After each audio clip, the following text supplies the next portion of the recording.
আসসালামু আলাইকুম রহমতুল্লাহ।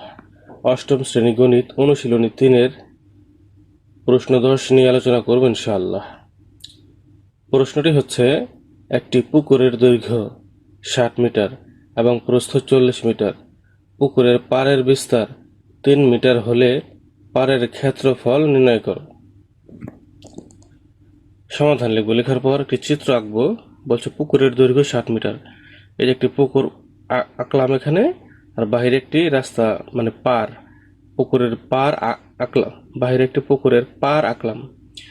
পুকুরের দৈর্ঘ্য হচ্ছে 60 মিটার, এইখান থেকে এই পর্যন্ত হচ্ছে 60 মিটার, আর প্রস্থ হচ্ছে 40, এখান থেকে এই পর্যন্ত 40।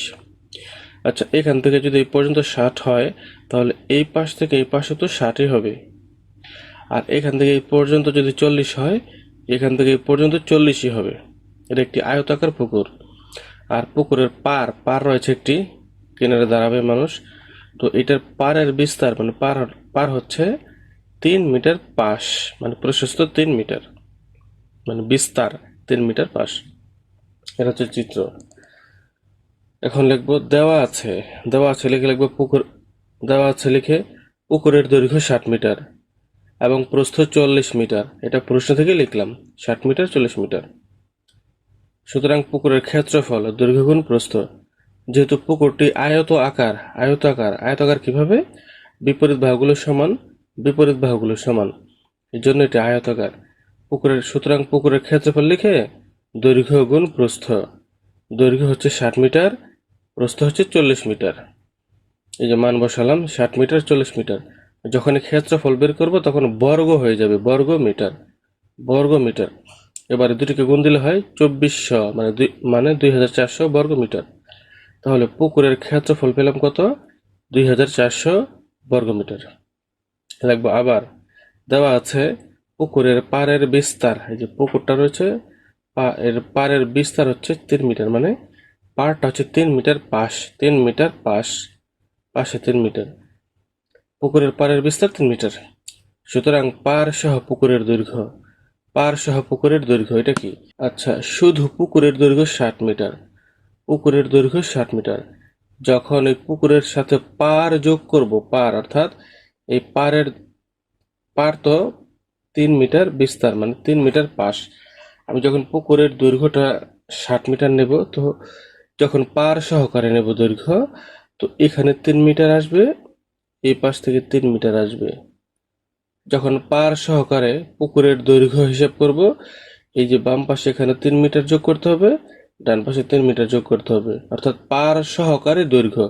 তাহলে এই 3 আর এই 3 কত হয়? 6 হয়। 60 এর সাথে 6 যোগ হবে। এই যে পার সহ পুকুরের দৈর্ঘ্য, 60 এর সাথে 6 যোগ মানে 66 মিটার। প্রথমে কিন্তু শুধু পুকুরের দৈর্ঘ্য 60 মিটার নিয়েছি, শুধু পুকুরের দৈর্ঘ্য। আর এখন নিচ্ছি পার সহকারে পুকুরের দৈর্ঘ্য। এই জন্য 60 এর সাথে 6 যোগ কেন? এই পাশে 3 আছে, এই পাশে 3 আছে।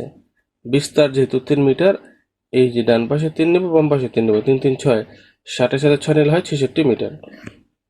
এবং পার সহ পুকুরের প্রস্থ, আমরা প্রথমে প্রস্থ নিয়েছিলাম 40 মিটার, 40।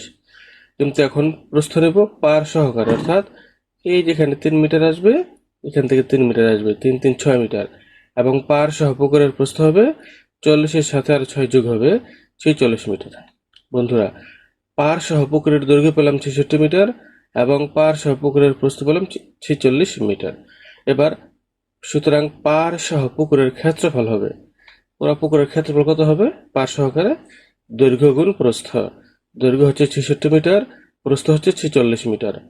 এখন হবে বর্গ মিটার। ক্ষেত্রফলের সময় বর্গ মিটার লিখতে হয়, বর্গ মিটার। তারপর দুটো গুণ দিলে কত হয়? 3036 বর্গ মিটার, 3036 বর্গ মিটার। সুতরাং এই পাড়ের ক্ষেত্রফল লিখে দুটো বিয়োগ দিব। এই যে পার সহ পুকুরের ক্ষেত্রফল 3036 লিখবো, আর হচ্ছে পুকুরের ক্ষেত্রফল 2400, এটা বিয়োগ দিব।